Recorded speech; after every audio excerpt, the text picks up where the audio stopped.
How's it going, guys and gals? This is Anton and today we're back at it with another video. We have the review for Saturday night's main event. First of all, I've got some complaints about having too many commercials on the show because I kind of feel like it killed the flow of some of the matches, but we'll get into that later as I'm talking about it match by match. As always, if you like this type of content, remember to like, comment, share, and subscribe. So without further ado, let's jump right in. So Saturday night's main event 39 kicked off with the tag team match between CM Punk and Sami Zayn versus Seth Rollins and Braun Breaker. This is just a little complaint. I know this is going to be a little bit nitpicky. But Braun, why is your attire black and your letters gray? I couldn't even understand what the hell, were the letters on your attire. Like, my guy, like, you either put the letters on white or you use a white attire, which I would prefer the letters to be white because Seth is wearing black already. So, like, give us a little bit of contrast, my guy. Like, don't make it harder that for me to hit pause to see what the hell it says on your attire, my guy. And I'm talking, if Braun Breaker ever sees this, this is just fashion advice. This is just fashion advice, my guy. You want to be fashionable, marketable? Those letters should be white because you are the next guy up after Cody. You are the next face of the company, god damn it. Now that that's out of the way, huge pop for CM Punk. Huge pop for CM Punk. I also like Sami Zayn coming out with the colors of the Saudi Arabia flag on his attire, honoring his Muslim heritage. CM Punk, big pop. Big pop. People were chanting CM Punk like for a full 15 seconds before he came out. And wow, like, Punk has aura, man. Punk has aura. He's an aura farmer. Incredible. So obviously, like any grudge match begins, the babyface begin like a house of fire. Then once the bell rings, the heels take like 5 seconds to get advantage. Seth Rollins tags in Braun, and Braun Breaker does this stupid clothesline from the apron to the announce table, which is a dumb thing to do, and he's gonna mess himself up. And this is the first time where I was like, I hope he gets injured so he can learn his fucking lesson. And I'm sorry for cursing, but goddamn, I hope he gets injured next time. Don't do that stuff every single week. Save that fucking spot for WrestleMania. That should be a WrestleMania spot. Just like The Undertaker with the dive. He only did it once a year on WrestleMania. It meant more. I hope you get injured, Braun, next time. Don't do that shit. And then this is my first real complaint, because the fashion advice was just me being nitpicky, and this one is me being worried about Braun's well-being. But my first real complaint about this episode was during this match. So after the Braun Breaker apron clothesline to the announce table, they went to commercial.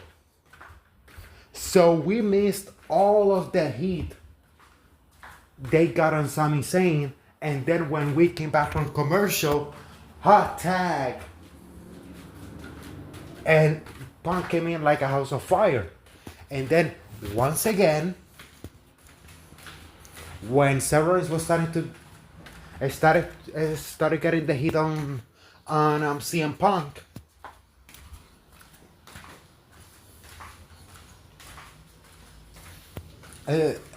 started getting the heat on CM Punk. Excuse me. Once again, they went back to commercial, and when they came back, it was like, oh, they are already in the yay boo spot. Jesus. Like the structure, like whoever structured the commercials here was awful tonight. Which is gonna go to another complaint. This should have been a 4-match show, not a 5-match show. I think that really, really. I apologize for the moron passing through. If you didn't hear it, great, because I was able to edit it out. But when they came back from that certain commercial break, it was like we were already in the yay boo punch spot, and it's like, so we missed 2 heats in this match. 2 heat moments. You should go with in the commercial with the babyface on top, and then when you come back from commercial, the heel getting the heat. Like, it was that was awful production, in my opinion. And I know that we complain about AEW's production, and it's correct because AEW's production sucks. But when WWE does an awful production, we need to also call it out. So yeah, then then Sami Zayn gets the tag. He gives Seth Rollins the Exploder. The Exploder suplex. He's prepping up for the Helluva Kick. Paul Heyman holds him. Sami Zayn is distracted, and this was a great camera shot. Like, as much as I critique the production on when the commercials happen, this was a great camera shot. The camera shot, we have a wide shot of Paul Heyman and Sami Zayn arguing, and then at the same time we see Bronson Reed jumping the barricade and practically squashes CM Punk through the barricade. Sami Zayn sees this and he's like, what the hell? Seth takes advantage. 1, 2, 3. And then we see Bronson Reed, who from when he got injured, he was in the middle of a feud with Seth Rollins when he got injured. We see he gets into a ring. He and Braun Breaker face off, and then Seth Rollins hugs him. There's 3 of them now: Bronson Reed, Braun Breaker, and Seth Rollins. And you could see Braun Breaker's face like this is not part of the plan. So they are already teasing the long term in this storyline with the Braun Breaker versus Seth Rollins feud, because obviously that's the payoff here. Seth Rollins versus Braun Breaker should be the payoff of this feud, with Braun Breaker turning babyface, beating Seth, and then becoming the next guy up. Which I think this will be the feud that will get him ready for that spot. That's why Cody Rhodes cannot turn heel, because Braun Breaker is not ready yet to be the top guy. But I thought that the guys really work hard here. Besides of the apron stupid thing that Braun Breaker does, that I hope he gets injured so he doesn't do it again. And commercials not seeing us, the heels getting heat on the babyface. I mean, the babyface spots here were actually pretty good. Like, they came out like a house of fire. Yeah, so that's my opinion on it. Now let's go on to the next match, which was announced after I uploaded my predictions video. Yay!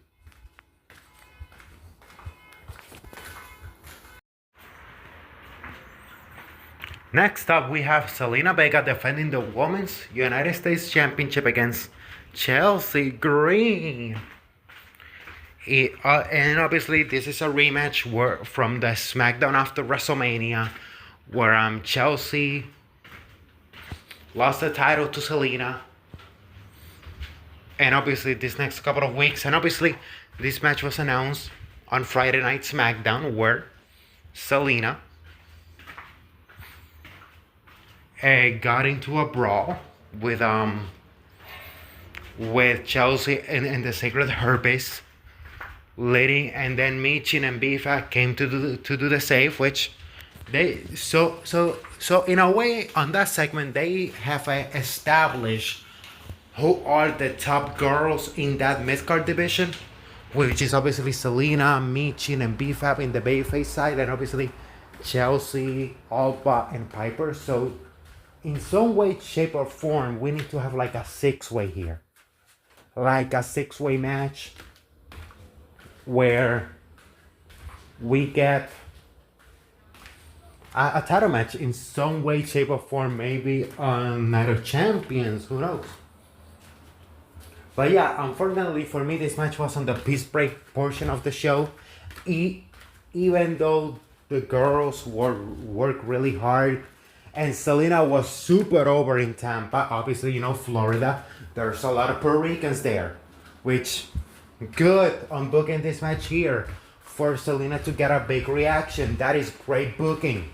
That is excellent booking. You have a city who's, well, not only a city, but a state that has a lot of Latinos, especially Puerto Ricans. So obviously you put a Puerto Rican here, she's gonna get a big pop. Excellent booking. And Chelsea got booed. So, because, as I said, you were in a demographic where the babyface was gonna be cheered no matter what. Excellent. But obviously, the thing that people will be talking more about is the Selena Vega botching the 619 and then hitting Chelsea in the face with a knee, therefore breaking her nose. Which, man, that sucks. I hope Chelsea is not concussed. But I think the most memorable thing here in this match is you know how on that match on the SmackDown after WrestleMania, Selena kind of botched the code red because Chelsea is so much taller than her. Here they did a top rope code red, and it looked better. It looked so good. It looked so good. So Selena wins, retains the title, big pop. And I really love the aftermatch where Alba and Piper are in the ring and Chelsea is screaming, "My nose, my nose!" Man, Chelsea is money. You know how last year, leading up to Money in the Bank, Chelsea was like, we are nearing the era of cha-ching Chelsea. You know what? We need cha-ching Chelsea in 2025. This loss makes me think she's gonna win Money in the Bank. And obviously I could not get the picture here, but in other informations, we have the first match announced for Worlds Collide, which is gonna be El Hijo del Vikingo versus Chad Gable. And this match could have bigger ramifications because this Saturday, El Hijo del Vikingo is gonna be challenging Alberto del Rio, Alberto el Patron, for the AAA Mega Championship. And if El Hijo del Vikingo wins, El Hijo del Vikingo versus Chad Gable becomes a match for the AAA Mega Championship. And also, there's changes on the AAA creative team where Moody Jack Melendez, Spanish commentator for TNA, is now part of the creative team alongside Conan. So, you AAA fans out there, prepare to have great video packages, great storylines, because Moody is so good at his effing job in creative. And, because for me, Conan's booking sometimes is a hit or miss, But I think Moody could be good. Like, Moody Jack Melendez returning to AAA Creative alongside Conan, and obviously, Moody and Conan have worked many times before. They were the Spanish commentary team for TNA back in the mid 2000s when TNA was pretty hot, when they were getting 2 million viewers a week. That was him and that was Conan and Moody being the Spanish commentary team, and obviously the English commentary team being Don West alongside Mike Tenay. Like, man, what a great duo of commentary teams TNA had back then. Now that I think about it, damn, man, we had it good back in 2006.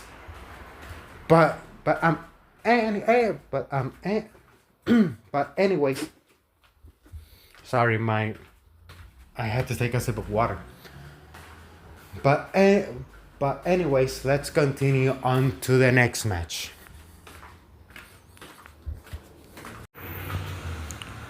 I know that the match after Selena versus Chelsea was Cena versus R-Truth, but I'm gonna talk about the steel cage match first, because the Cena versus R-Truth and the Jay versus Logan matches, those two matches tie together, and they have something in common that we'll be talking about a little bit later in the video. So let's get the steel cage match out of the way. Damian Priest versus Drew McIntyre. For me, this was the best match on the show. Like, these two guys went to work. They knew they had that they needed to steal the show, because this is a blow off. So they went out there, they stole the show. I like how before the match started, Drew attacked Damian. By the way, big pop for Damian. Like the same thing for Selena Vega. You put a Puerto Rican in Florida, they're gonna get sheared the F out.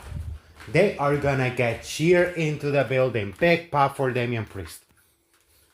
Big pop for Damian Priest. Drew McIntyre came out. Obviously, this is the end of the international war between Puerto Rico and Scotland. One last time, who's gonna win? The lads or the Weber?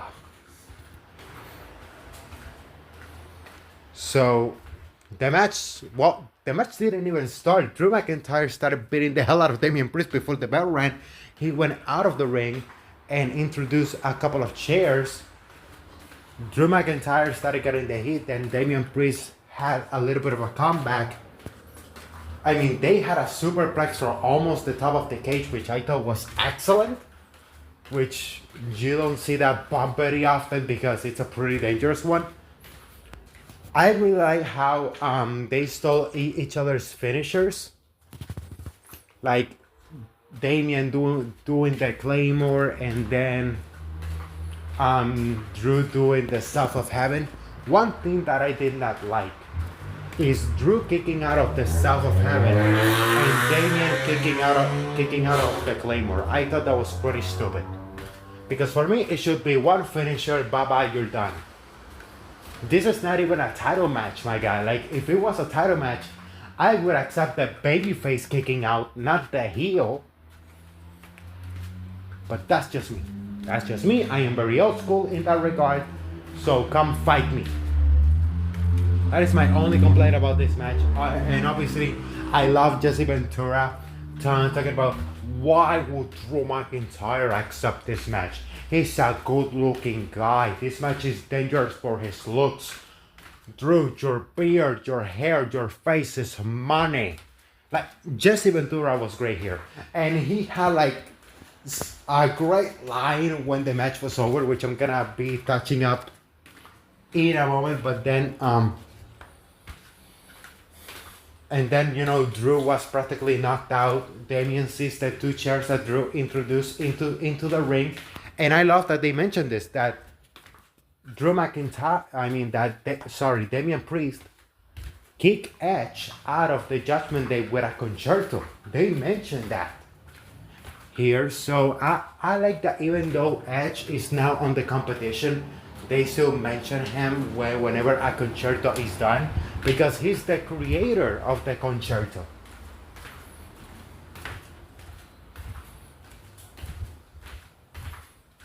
So he gives Drew McIntyre the concerto.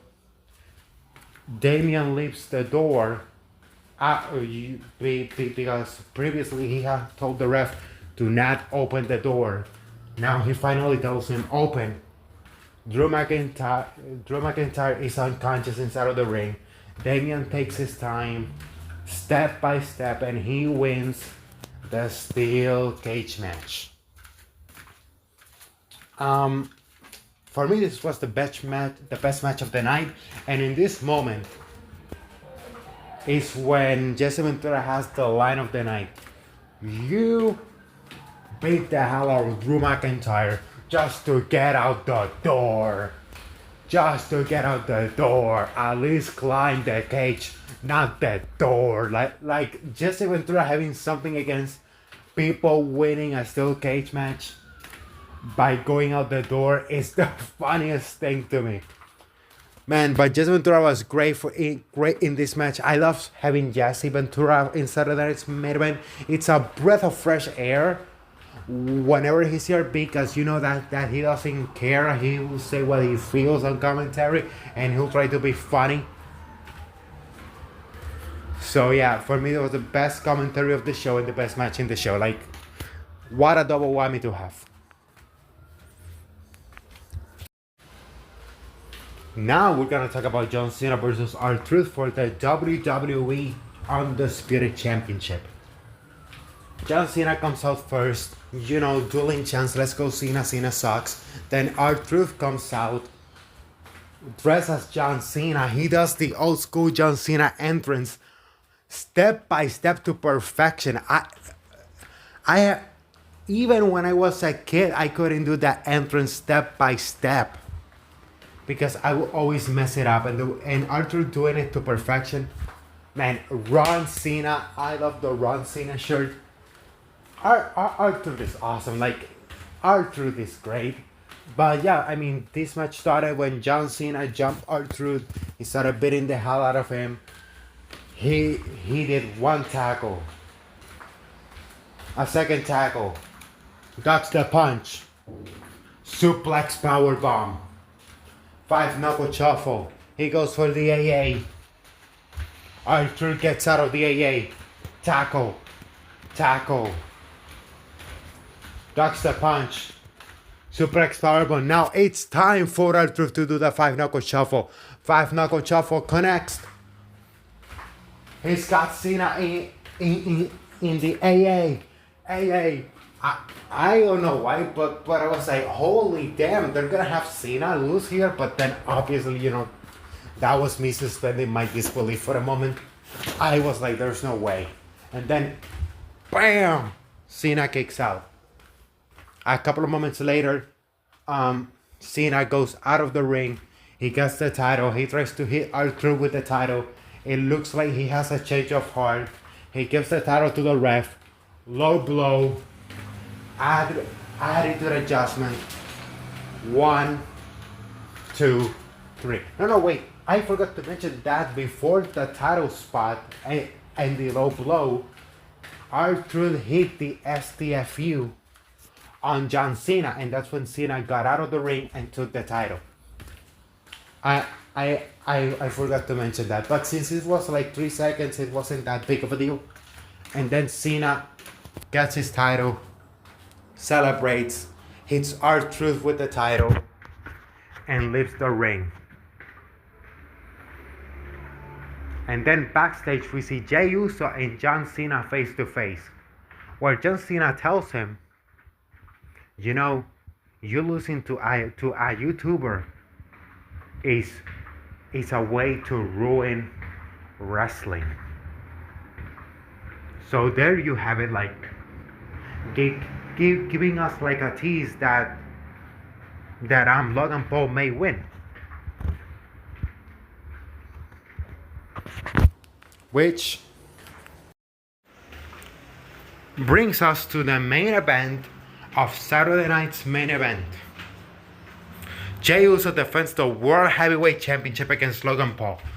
I mean, the bell rang at like 9:50. Like, this match was short. Like, if you really think about it, from bell to bell, this was like 7-8 minutes.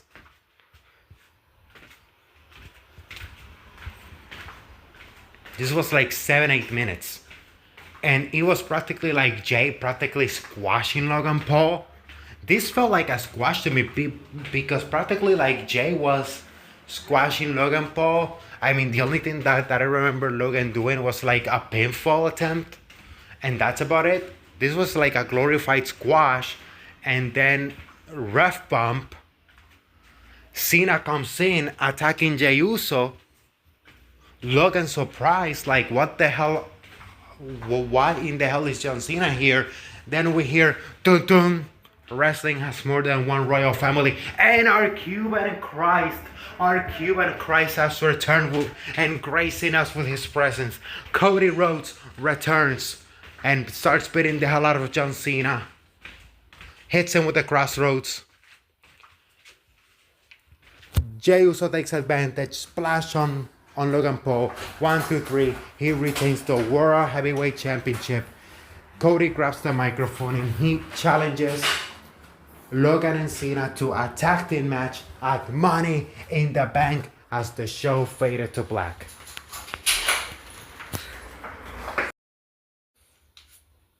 My only complaint about this show was that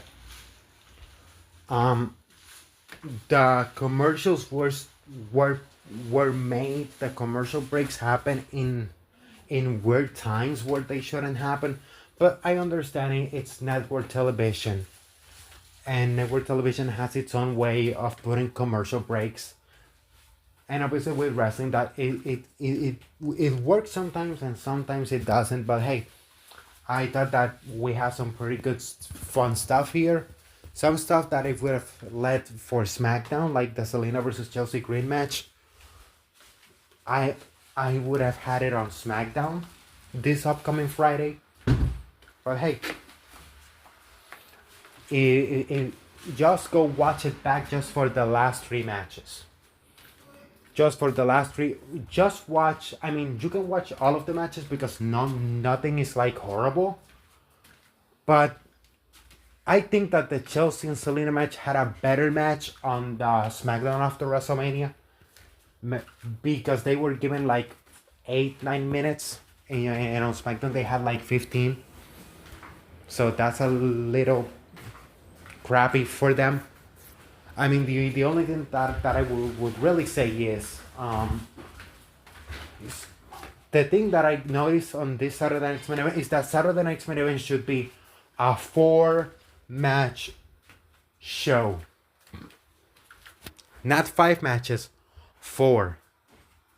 Like, the 5-match structure does not work for Saturday Night's Main Event. It should be a 4-match format, because on pay-per-views you can have 5 matches because they are a 3-hour show. Saturday Night's Main Event is a 2-hour show, so you should have 4 matches. That should be the maximum, and put more segments, more backstage segments like the one we had with Jey Uso and John Cena.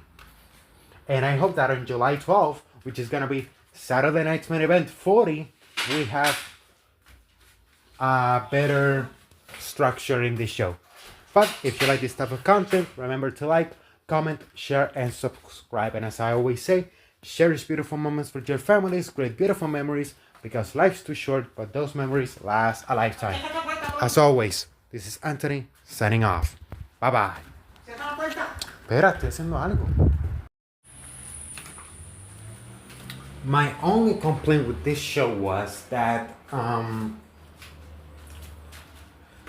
it was a 5-match show, and I think from now on, Saturday Night's Main Event should be a maximum of 4 matches, and put a couple of backstage segments on there, just like the one we had with Jey Uso and John Cena right before the main event, which I thought was pretty good. This is the first time they are face to face since the Rumble, where Jey Uso threw Cena's ass over the top rope.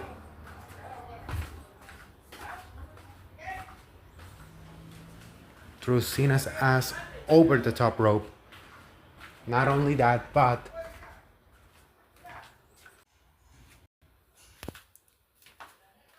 so I think there should be more segments and maximum of 4 matches, because Saturday Night's Main Event 4 is going to be a pretty important show because you're going to go head to head with AEW's All In. And if they do, and if they do the same structure that they did this past Saturday, when they go head to head with AEW's All In, AEW All In may eat them alive. So what they need to do here is 4 matches, segments, and also I forgot to mention on the Worlds Collide portion of the video that Evolution 2 was announced for Sunday, July 13th. Evolution 2. This is it for the video, guys. Remember, if you like this type of content, remember to like, comment, share, subscribe. As I always say, share these beautiful moments with your families, create beautiful memories, because life's too short, but those memories last a lifetime. As always, this is Anthony signing off. Bye-bye.